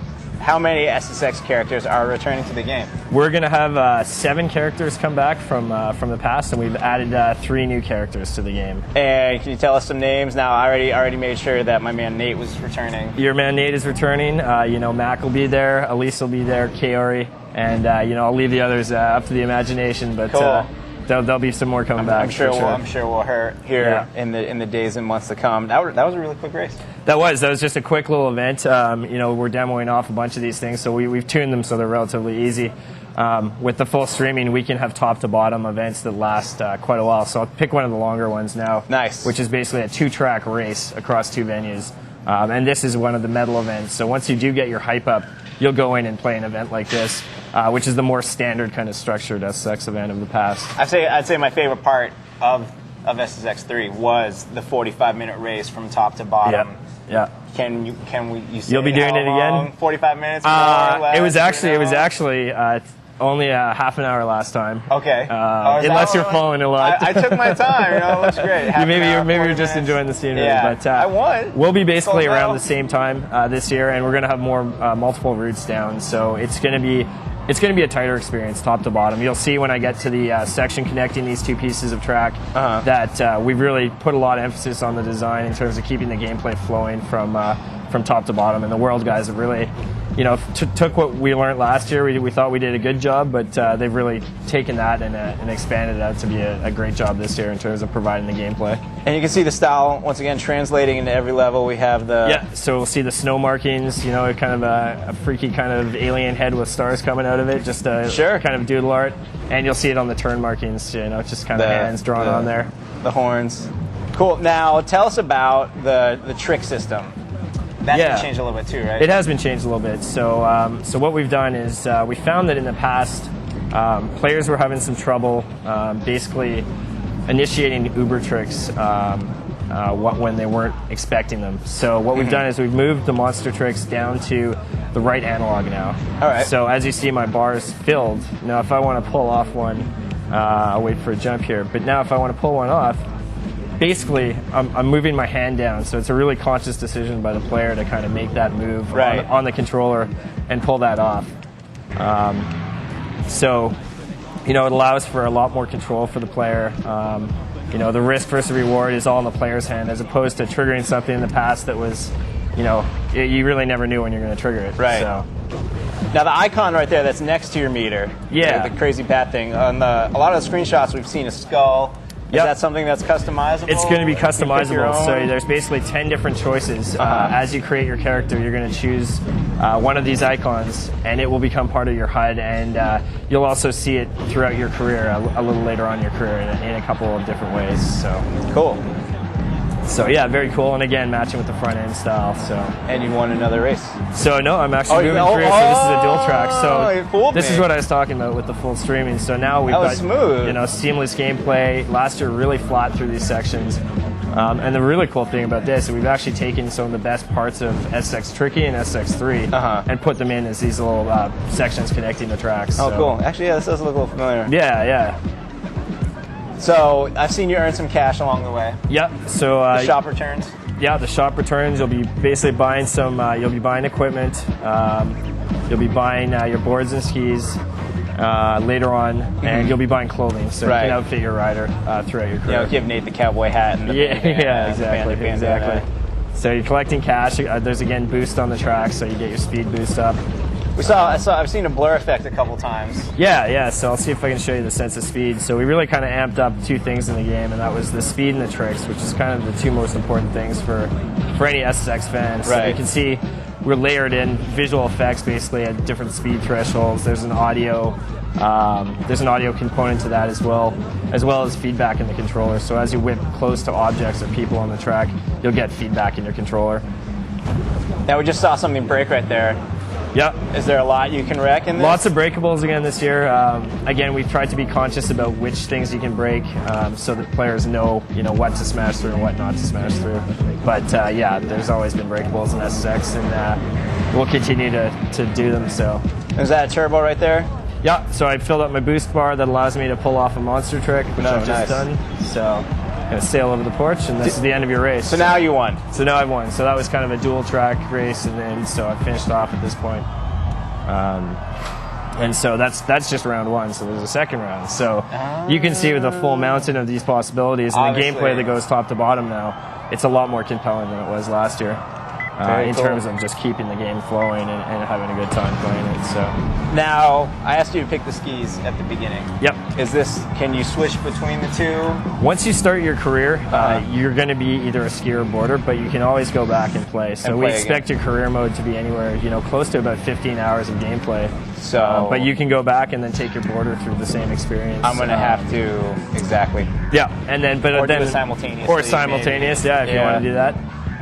But then, of course, in multiplayer, you and your buddy can switch freely between the two and compete. The races themselves will feature both boarders and skiers as you go through. Some will be, one discipline or another, but... that was going to be my next question. The returning characters, since they are all snowboarders, will they just be snowboarders, or are we going to see some of them? Some of them have been mixed up, but they have designations, so they'll either be a boarder or skier, so... Cool. Makes sense. And the rail slides are back. And rail slides are back. Lots of cool little lines to find in the world, as usual. Right. Lots of different things. So out of bounds was a big thing. Out of bounds was a huge thing, and probably our biggest consumer complaint. Really? Yeah, I think so. There were a lot of people that didn't really like it, and so what you'll see is as I go down here, you'll notice that the sidewalls are all built up. We've really tried not to tempt the player to go anywhere they shouldn't go. Okay. Last year, we felt that we were a little too flat in the sections and basically encouraged players to try and go there. Right. When in fact, we didn't really have anything there, and they'd basically go out of bounds. So we've really tried to address that problem. Great. Well, we have some questions coming, I do believe, from our audience. Sure. Are you prepared? Yeah, I'm ready. You sure? You can handle this? Yeah. So we've seen, this is again, we're still on the East Peak. Yeah, we're still... and you're flying right there. Yeah, I like the little hustle move right flying there. Flying down here, yeah. Cool. And here are our questions. You ready? Yep, I'm First ready. question from Alexander Knight in Van Nuys. Will the SSX characters from previous SSX games make a comeback? Yes, Alexander, don't worry about that one. I'll take care of that one for you. Anders Peterson in Denmark. Why did you choose to add skis to the snowboards? It's a good question. I think we looked at it. We've talked about it in the past, and we considered it, but I think really it came down to just giving the players more choice on how they play the game this year. It's a whole new way to play, a whole new set of tricks to master. So for returning fans, it's something new for them. You pick it up and play it, and it's been incredible, the feedback, just picking it up and having fun, and it's something new. And most members of the dev team, in fact, are playing skiers versus boarders, nice. Nowadays. So it was really player choice and just offering the players another way to play through the game. Makes sense. I'm going to put you on the spot right here. Joe from Ohio. How come no online modes? How come no online modes? Yeah. So basically what we decided was in order to really blow out our career mode and really focus down on our cool creative character feature, we really need to concentrate on that. So as much as it hurt us not to provide online, we really wanted to make sure that we had the depth and the accessibility through our career mode first before we kind of took it to the online. Makes sense. All right. We have a long question here from Iceland. Iceland. Yeah. All right. Oh, snow up there. I'm not going to butcher how to pronounce their hometown, but we've had, what's that? It's Reykjavik. Reykjavik. But I don't know exactly how to pronounce it. You just made me do it. But all right. He wants to know, how many characters in the game, and how you split the game between skiing and snowboarding. We've kind of covered that. There's 10. There's going to be 10 characters. But limitless, if you include the creative player, could you say? Yeah, limitless, really, because any combination of things that you want to do for yourself, nice. you can do. So, yeah, I just finished off that race. Congratulations. Finished that. So there's 10 IPs, but you're really creating your own personality and bringing it into the game. So. Nice. Question from New Orleans, Nolans. Yep. SSX is known for its awesome music. What new things have you added to make it even more awesome? Yeah, so I think a couple things. So we've changed our direction, as I was saying. We're going a bit more rock focused, so you'll feel that right away within the game. The hip hop is a new addition. We really kind of amped those up. But not only that, but with the sense of speed and the monster moments within the game, we've got new kind of treatments with music ducking away, coming down, and going back up. So it's really, again, it's a really kind of dynamic experience with the music in the game this year. Can you give us names yet? Or? We're really, I can call out a couple. LCD. Sound System, Louis XIV, The Hives, nice. Perceptionists. So that's a lot of stuff. Those are the few of the ones we've got right now. So the rest we're still, we're still in the middle of negotiating and whatnot. So the music, if we hear, can we just take for granted that if we hear a song in the trailer, it's going to be in the game? Yes, you can. Yes. So if you hear it in the trailer, it's going to be in the game. So. Great. All right, we're going to have one last question then. This is from Brett Parsons in Milwaukee, Wisconsin. Are there any new weather effects featured in the game this year? I wouldn't say per se there's any new weather effects, but it's really how we've tried to, the tough thing with weather is, as cool as it is, you really want the player to keep playing and have a good time. And the more weather we threw on last year, we found obviously the gameplay suffers. So it's kind of a fine line. So it's really a balance between adding the various weather components, which we'll do, and by doing that, there might be new weather, but it's really the fine line by trying not to add too much to the game, actually. And there's not really too many, there aren't many types of weather. No, I mean, it's snow, fog, rain, sleet, right? It's all the same types. We're going to melt it all. It'll be a grass track. Yeah, and you can go down there and mountain bike. Unfortunately, adding rain on top of snow makes everything slow, so I'm not sure the players would really want to. Unless it freezes and then everything's too fast. And then you got the things that are too fast. Yeah. So we got lots of ice already. So. Is there anything else in the game you want to talk about or show? No, I think we're really excited and really hope that everyone enjoys the career mode, and it really does offer the player the purpose that we've kind of been lacking for the last little while, and bringing your creative character in, your own personality into the game for the first time. So. And we can find this game on store shelves at the end of October. We'll be out. Great. Thanks for inviting, Steve. Yeah, thank you. And it's on PlayStation 2 and Xbox? PS2, Xbox, GameCube, and PSP. Oh, really? That's right, the PSP version. PSP version. And we have information for that on the site right now. We had an exclusive preview. Yep. Thanks about that. Yeah, no problem. And the coverage of EA's Gamers Day continues right now. There are over 20 games on hand here. Did you know that? I did. There are over 20 games on hand. We've seen 4 of them. And one that we're not going to have a live demo, but we do have an interview for, is Tiger Woods 06. Check it out. I'm John Hayase. I'm the executive producer on Tiger Woods PGA Tour Golf 06. So this year we're showcasing our Rivals mode, which is a new single-player experience. You're going to be battling with Tiger to attain and defend the #1 ranking of all time. So you're actually going to be competing against Tiger through 5 eras of golf, all the way back to the late 1800s to current time. It's no longer a simple challenge tree.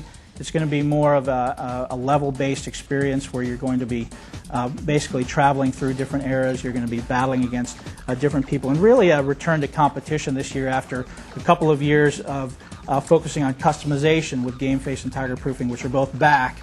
But this year we really wanted to focus on rivalries and competition and the feeling of battling head-to-head with Tiger. So new for this year is dual stick analog putting. It's a complete overhaul of our putting system. In the past, people have told us that it's been overly simplistic. This year, simple things that we've had in the past, like Tiger Vision, caddy tips, they're gone.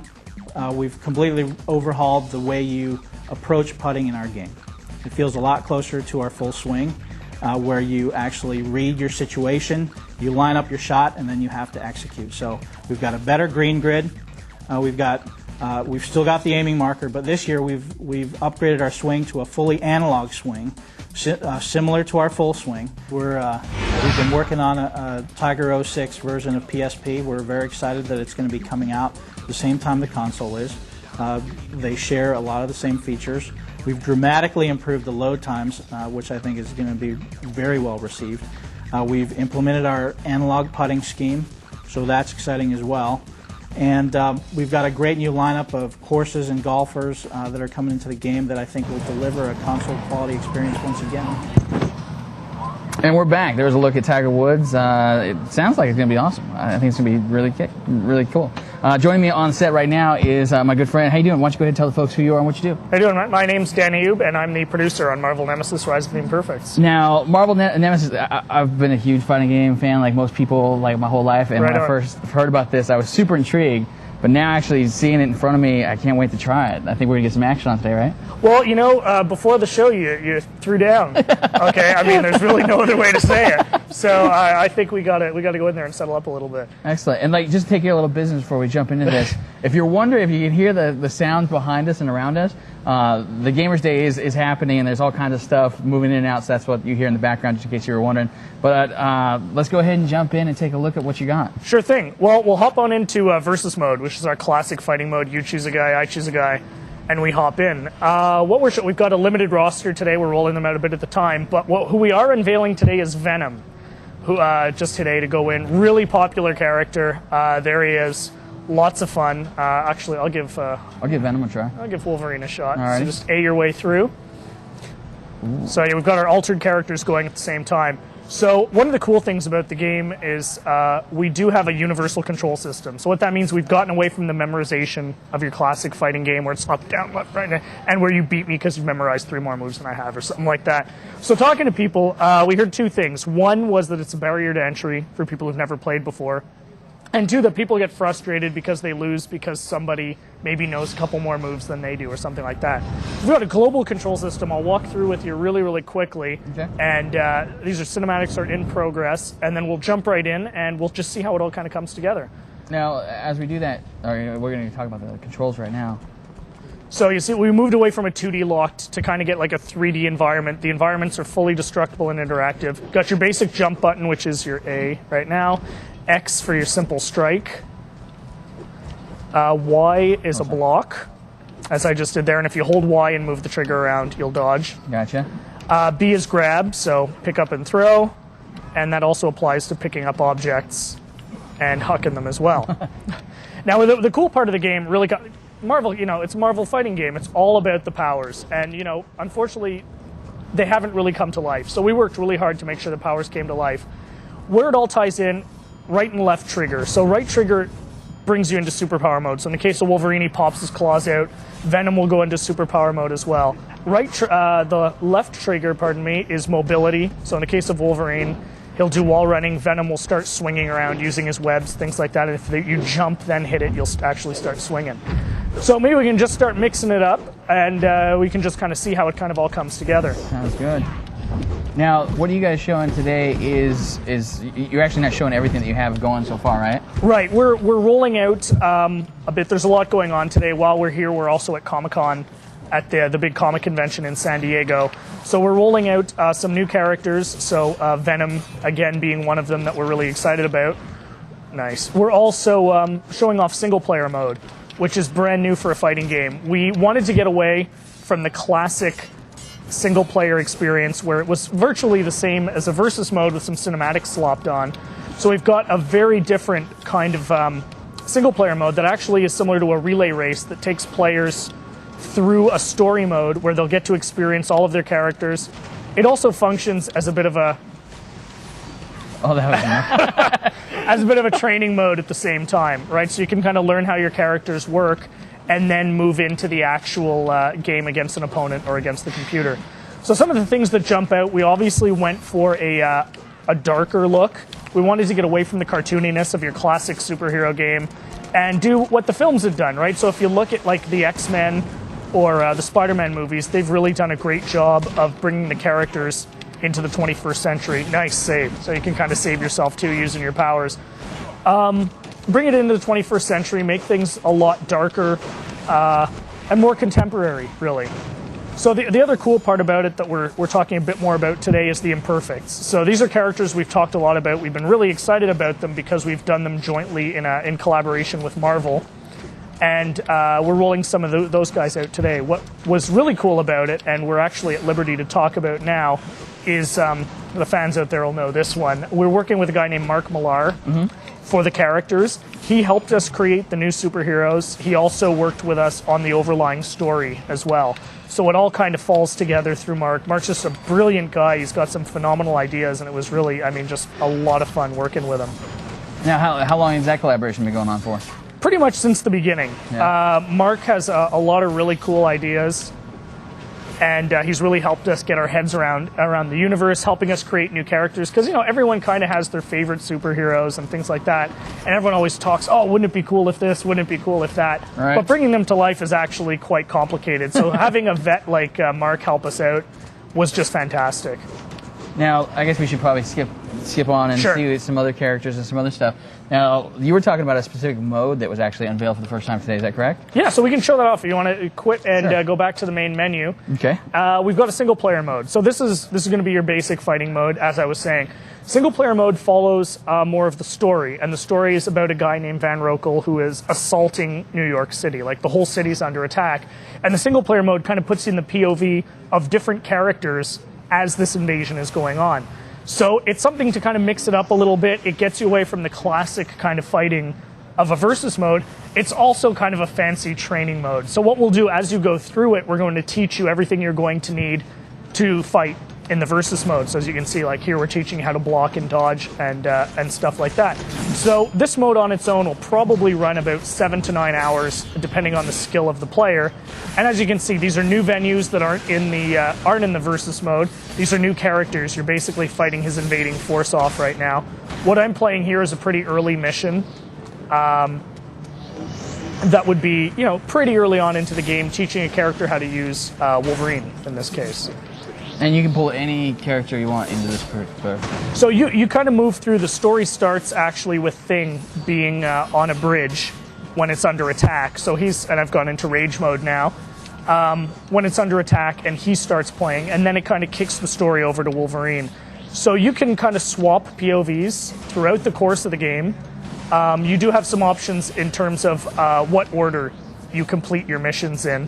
You can keep 4 guys on your team at any one time. After that, you do have to give somebody up and swap it out. So that way you're not going to see the entire story just by playing through once.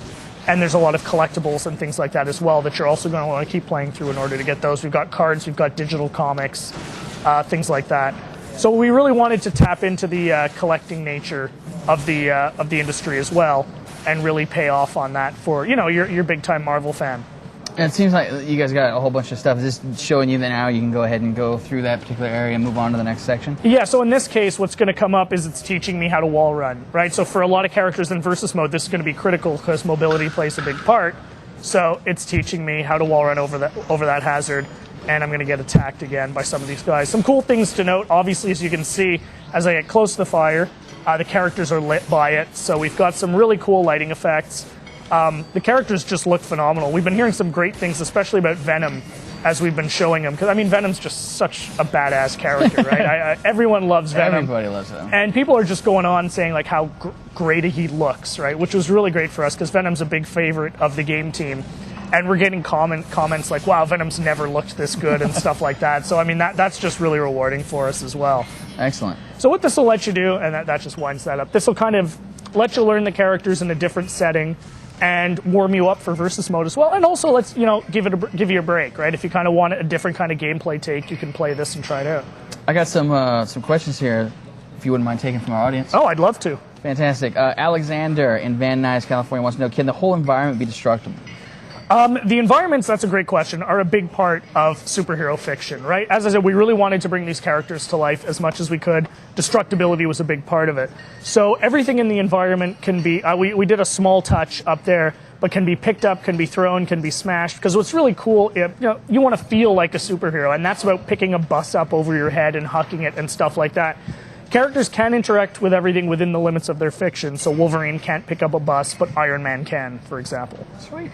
Now, we're looking at this title screen before we jump back into versus mode and I get a rematch. And I can see a couple things on here, Xbox Live being one of them and rewards being the other. Can you talk a little bit about the online plans you guys have and what that rewards is about? Yeah, you bet. So for the live portion, we are going to be online for PS2 and Xbox. So, you know, you'll be able to find opponents. Oops, we went into... You'll be able to find opponents from pretty much all over the place and match up with them. Rewards, I touched on it a little bit. We really wanted to touch into the collector's nature of comic book fans. So as you go through, you're going to unlock characters, you're going to unlock venues that'll affect, so we can just quit out of here, that will directly affect gameplay. But what you're also going to unlock are collectible cards, moments from the game that we've kind of gone in and made really nice, that'll give some bios, backgrounds as well to the different characters. We've also got something really cool, which is comics. So we've gone in there, and rather than just have a comic cover or something, which is kind of lame, or just like these static images on a TV screen, we've actually gone in and animated comics. So they're actual real comics that we've moved screen around and put sound effects, voice effects to, and it actually really comes to life. So as you go through, you'll unlock chapters of it, and you can kind of put the whole thing together and build your own comic collection as well. That's totally cool. Which is, it's kind of neat.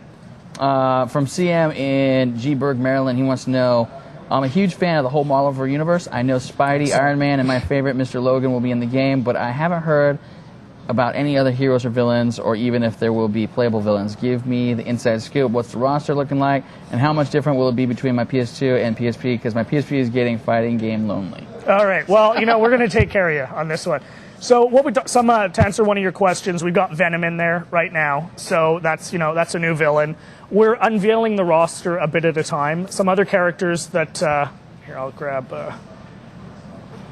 I'll give Solara a shot. Some other characters that we're talking about as well. Obviously, I mentioned Thing. Human Torch is also going to be in the game. It's not on this particular build, but you will be able to play as a villain if you like as well, and there will be villains featured in the game. For the PSP side, we don't want people's PSPs to be lonely, so we've changed things up a little bit. The PSP version will have characters that aren't in the console version, and it'll also have venues that aren't in the console version. So that means you're going to be able to go in there and have a different fighting experience on your PSP versus your PS2 or something like that. Bryce Gilbert from Monroe, Washington wants to know, are there going to be any unlockable costumes in the game, like a Yellow Wolverine, perhaps? Well, what we're showing today, and you kind of saw it while you were zipping in there, we do have alternate costumes that are tied into the story of the game. You saw kind of the circuitry running over them. This is kind of when the characters are possessed by this alien technology. That's all we're talking about at this point, unfortunately. But they're definitely going to be alternate costumes. Lee Williams out of New York is going to have to wait for his question, because I'm going to take control of Spider-Man and see what I can do. So I'm using Fault Zone, one of the new IP characters. She's quite spry, and her ability is to create localized shockwaves, as you can see. So she's a tiny little character, but she can definitely create a lot of damage. And we're fighting on top of here the Daily Bugle. You only have 2 levels that you're showing here today, is that right? That's right. So today we're showing, we've got the Daily Bugle that we're showing. We're also got the Avengers Mansion. So we wanted to, we wanted some Marvel-specific levels that the fans could kind of relate to, that kind of put you into the fiction. And these are just a couple of them. We're definitely going to have more that we're going to be rolling out as we go. Oh, wow, that worked out pretty good for me, huh? So you can bat objects, like you can swat them instead of just picking them up, right? So from a gameplay perspective, that's faster, but it's a little less accurate. Right on. I got one more question coming your way, and then I think we're going to go take a look at some Need for Speed action. All right. This one comes in from, and I'll let you beat up on me while I look up. No. We'll finish this off camera. Kingston, British Columbia wants to know, how many playable unlockable characters will there be? Can you actually say what the final roster totals will be? No, unfortunately, I can't talk too much about the roster right now. All I can say is that, stay tuned, and we're definitely going to be rolling more characters out as we get closer to ship. Leo Williams in New York wants to know, for Marvel Nemesis, are there multiple levels in each stage? Can you knock someone off a rooftop and start fighting on the street? Our levels are work more from a destructibility standpoint. So what you can do, your level will alter as you play in it, because things are going to start collapsing and blowing up and things like that. So we focused on the destructibility rather than put you in a canned cinematic that kind of moves you somewhere else. Excellent. Well, thank you so much for taking the time and showing us. Hey, my pleasure. We're coming out end of September, and check us out. We're really excited. And just to let folks at home know for sure, all the platforms that you're going to be on with this? Yeah, we're going to be on Xbox, PS2, GameCube, PSP, and also NDS as well. So there's going to be plenty of superheroes for everybody. Well, right on. Now we're going to go ahead and take a look at some Need for Speed action. We got a little something in the can. We're going to take a look at that, and then once we come back, me and Rich are going to send it off, and I think we got some prizes to give away, so stick around.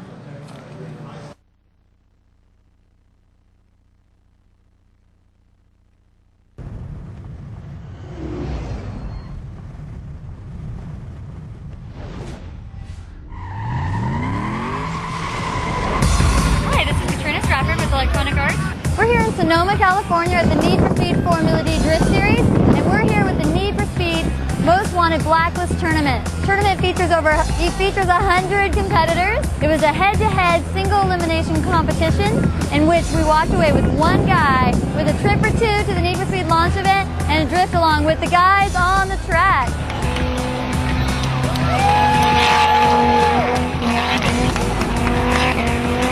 While they're out there drifting, we're in here racing. Need for Speed Most Wanted, it is a brand new game from the makers of Underground. And again, yes, your favorite street racing is back, but now we have the addition of Smart Cops. And unlike any of the Underground games, now you can race with either your tuner car or up to the exotics and go head to head to see who's the best. That's a Roger, go ahead. Driver's not slowing down. You might want to start clearing cover. We have to get them stopped ASAP. The Need for Speed Blacklist Tournament champion of Sonoma, California, my man Ryan Wall. Ryan, how do you feel? Hungry. Good or hungry for more? Yeah. Well, I like it so far. It feels pretty good. I think Need for Speed has always kind of ridden that fine line between arcade and simulation, and they've always done it really well. And I think people who like simulation games are going to find something that they can like in this. People who like arcade games will also find something that they can like in the game.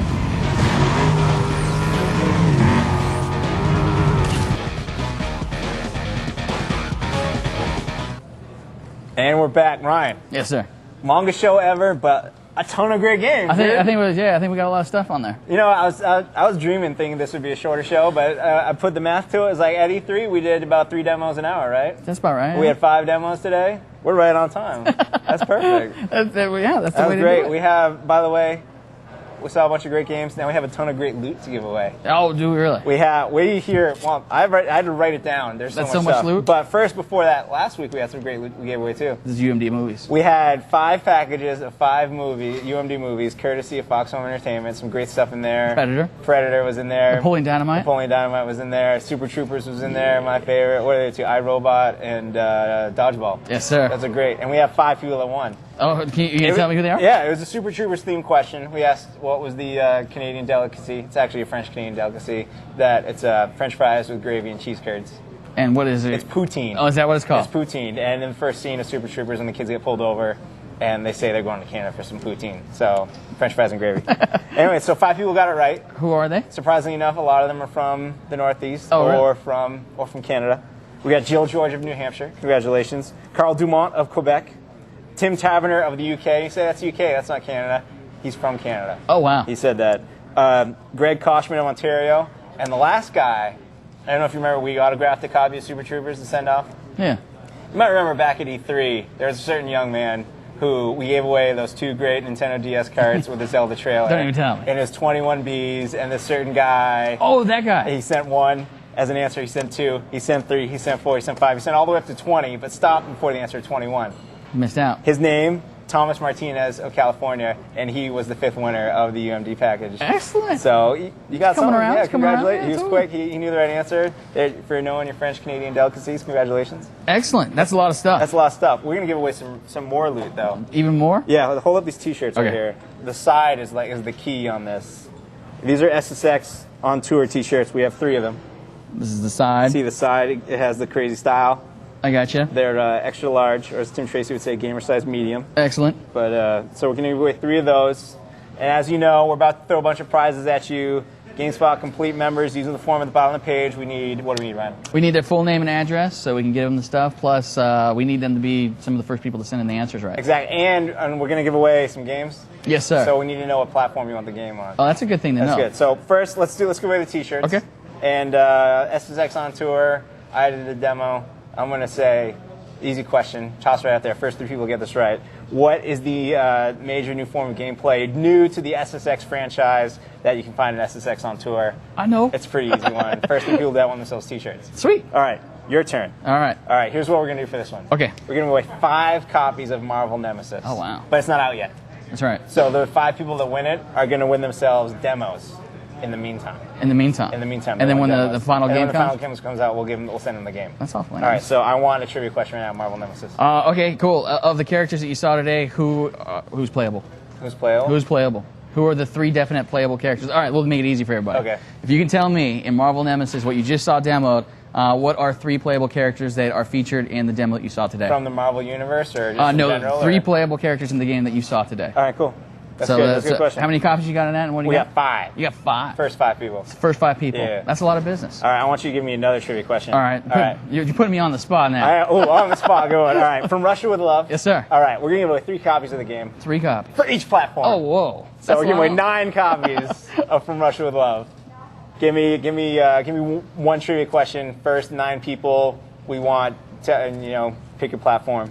Can I go ahead and make it about the demo we had today? Yeah. Fantastic. What was the? There was a very specific stealth style demo that we gave today, and there was a very specific level that has a certain name that the guy kept on referring to it as. If you can give me that name, that would be who I would give those. Can you say that question again? Yeah, sure. So there's two actual levels that we demoed today. Right. One was a car level. Right. It was pretty straightforward car level. It's a car level. And there was another level that was a something. Oh, okay. What kind of level? Actually, I'll ask, what kind of shrubbery was featured? That's what I'm really asking. Really? Yeah, that's all. I can't believe I missed that demo. That sounds great. All right, I'm going to give away 3 copies of Burnout Revenge when that comes out, times 2. When does that come out, do you know? It comes out in the fall, like every other game. Excellent. They're coming out in the fall. Soon enough, the wait will be over. You and Alex Ward, by the way, I had a whole bunch of fun over here. Dude, this game was so good. You guys look like you're having a blast. We were having a blast, and I got to tell you, I want the show over so I can go see the other game that Criterion's working on. I don't say the name. Okay. So that's my trivia question. That's For good. 6 people to tell us what the other highly anticipated game from Criterion, one best PlayStation 2 game for a GameSpot at E3 2005, Editor's Choice Award. Now, can I come with you and see this game? Yeah. All right. We're going. Excellent. Once you give us a trivia question to give away 3 times 3 copies of Madden. Oh, that's an easy one. Go ahead and tell me. This is the fun thing. Is like when we come to do this stuff, we don't always just. I mean, like there's a ton of people over here. You got Tyler. You got a bunch of people filming, developer interviews. You got people over here writing stories. You got all kinds of stuff happening. And the cool thing that we did earlier that I had a blast doing was I got to talk to Jeremy Strouser, who's been a long-time Madden producer, and talk to him about the history of Madden. Oh, cool. So I'll ask a real easy one out there. Sure. What was the first year that Madden actually came out? Ooh. That's a good one, right? Yeah, that is a good one. Oh, cool. No. Okay. We'll find out. That's a great show. That was a good show. You want to give us a prediction for the fight that's over your shoulder right now? Oh, is Bernard Hopkins hanging out on my shoulder? I want to see. I want to see a shot of. Oh, there he is. Yeah, Bernard Hopkins. Right there. Yeah, for those of you who don't know, this is gonna be awesome this weekend. I'm super excited of it. Big fan of the sports games. So yeah, Bernard Hopkins. My prediction. Yeah, that was your asking, right? Yeah. It could go either way. Bernard's got. He's the veteran. He's got. All right. Bernard Hopkins. I'll go with the young guy. I don't even know his name. Jermaine Taylor. All right. Jermaine Taylor can do some business, yeah. He was better in that commercial that keeps playing. Well, but this is a great show. This was a fun show. I want to thank the fine people at EA for having us. They've been so hospitable. They've been great. We're gonna hang out for a little more just because we've been working on this show for so long. We want to go around and see all the games. If we can hang out before we have to pack everything up? Yeah, sweet. Oh, sure. I'm so happy to hear that. Well, thank you for watching. This has been a lengthy show. We appreciate you sticking around. We saw some great games here. Look for previews of every game here. If they're not on the site yet, they'll be on the site soon. And standalone developer interviews. Standalone developer gameplay interviews, gameplay movies. There's already a bunch on there. We're going to have the direct feed from this show. Will be a standalone gameplay movies for you to see, including the SSX On Tour intro movie, nice. Which we couldn't show on the show, but will be on the site soon enough.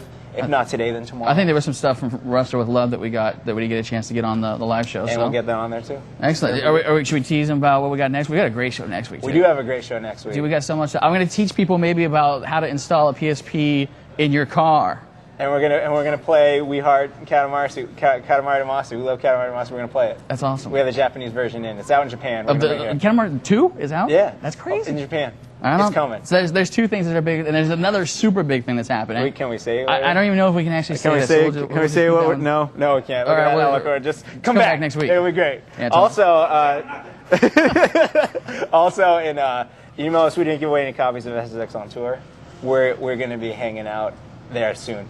So I hear. EA Canada. We're going to go up there. And that's one thing I'd also like to add. It's like. We hang out at a lot of different places, so if you're a developer out there and you're watching and you want us to come hang out and check out your games, give us a call. Yeah, sure. You know how to get a hold of us, right? I don't. Oh, really? My number's unlisted. So, all right. That's cool. You should send us home. We're out of here. Thank everyone for sticking around. It's been a great show. Thanks for watching, and we'll see you next week back home on the spot.